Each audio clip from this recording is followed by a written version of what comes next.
Well, all eyes are currently on Ukraine as Russia accumulates troops on the border and talks of invasion, yes, invasion, reaching a fever pitch.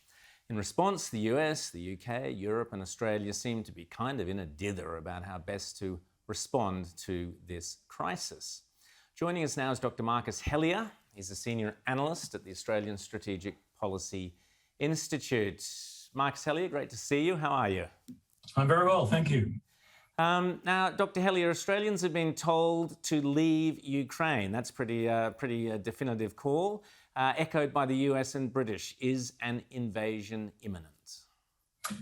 I don't think an invasion is imminent, but it's very hard to make predictions, particularly about the future. I would note that despite the West getting quite exercised about the military build-up, the Ukrainians themselves seem to be a little more relaxed. So the Ukrainians are advising foreigners not to leave at the moment. So they don't seem to be pushing, the alarm buttons quite yet. I do think they want the support of the West, but they don't seem to be thinking, a full-scale invasion is about to come crashing over the border. I guess the big question is in all of this is, what does Vladimir Putin really want? What does he want in the long term in Ukraine, and what does he think he can achieve currently to get him there? I think in the long term he would like Ukraine to be something much more like Belarus, so much more compliant, much more pro-Russian, much more in step with Russia, and that's certainly not where Ukraine is now. But I'm not sure an invasion of Ukraine is going to suddenly turn Ukraine into something like Belarus. So it's a very strange situation. Nobody is actually saying they want war. Nobody is saying they have firm demands that must be met or there will be war. And yet we seem to be having all of these discussions about, is there about to be a war? So I find the whole situation slightly confusing. Well, the Ukrainian chargé d'affaires, Volodymyr Shakhlevsky, has suggested that our decision to withdraw foreign diplomats actually might be premature, as you say, and he's worried that it sends the wrong message. And I think that's what you're saying, that all this talk is actually sending the wrong message. There was a piece by Adam Crichton in The Australian this morning, which basically, I'm paraphrasing, but said, well, look, surely can't the West just accommodate what you were talking about, Marcus, some kind of arrangement with where Putin is happy and the West is happy, which strikes me as shades of Munich, but that's another story. You mentioned, what do you think the West should do? What should be our response to send the right message? Yeah, that's a really good question. And again, it depends on what exactly does Putin want. Now, some of the things that Russia has demanded would be quite hard for the West to actually agree to explicitly. So, for example, it said it wants a guarantee from NATO that it will never admit the Ukraine. Now, on the one hand, Ukraine hasn't really signaled it wants to join NATO, and certainly it's not in a condition, it wouldn't meet the preconditions to join NATO anyway. So it seems to be a rather strange thing to be arguing over, let alone starting a war over. On the other hand, it'd be very difficult for NATO to say it won't admit a country. It's going to say that, well, it's up to the country itself, and it'll be NATO's choice on who it admits. It's not going to be Russia's choice. But I think, broadly what Putin is trying to do is to stop a further drift of Ukraine towards the West. I mean, if we look at the situation in Eastern Europe, nobody wants to really move closer to Russia. It's a similar situation to in the Indo-Pacific. Nobody really wants to be China's friend.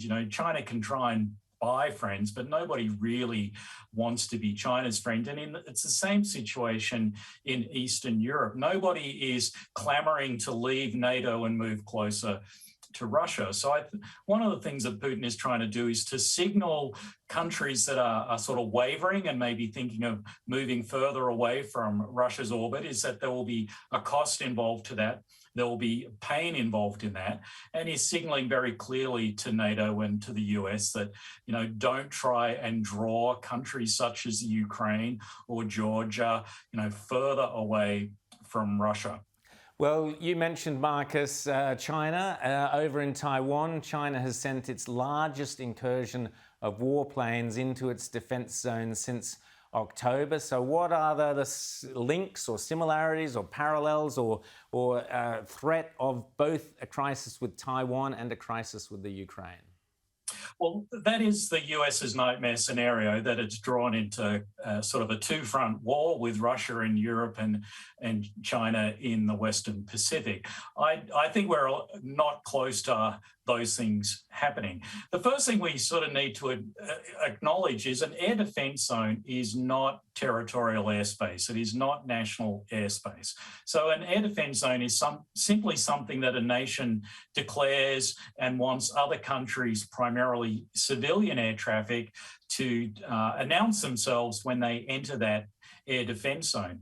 So lots of countries have air defense zones and every other military basically ignores them. So just as China ignores Taiwan's air defense zone, we and the US declare the Chinese air defense zone that it unilaterally declared in the South China Sea. So we shouldn't really get too excited about China flying in Taiwan's air defense identification zone. In fact, if you look at a map of that zone, it actually extends far into mainland China. So it's actually pretty hard for the People's Liberation Army to fly without actually entering Taiwan's air defense zone. So we shouldn't get too excited, but we do need to look at the particular flights that are happening, when they're occurring, and the kinds of aircraft that are involved.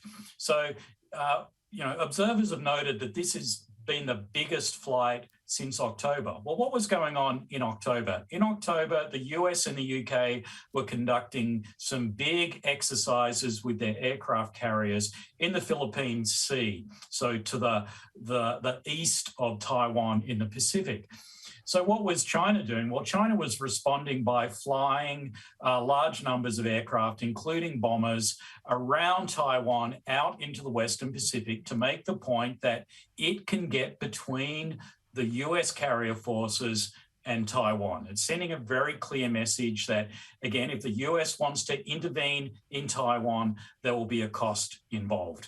So what's happening now? Well, it's a similar sort of thing. The US has 4 major task groups in the Western Pacific off Taiwan, and some people have suggested that it is sending us a clear message that if things hit the fan in the Ukraine, this is not a good time for China to intervene in Taiwan. The US can still defend Taiwan.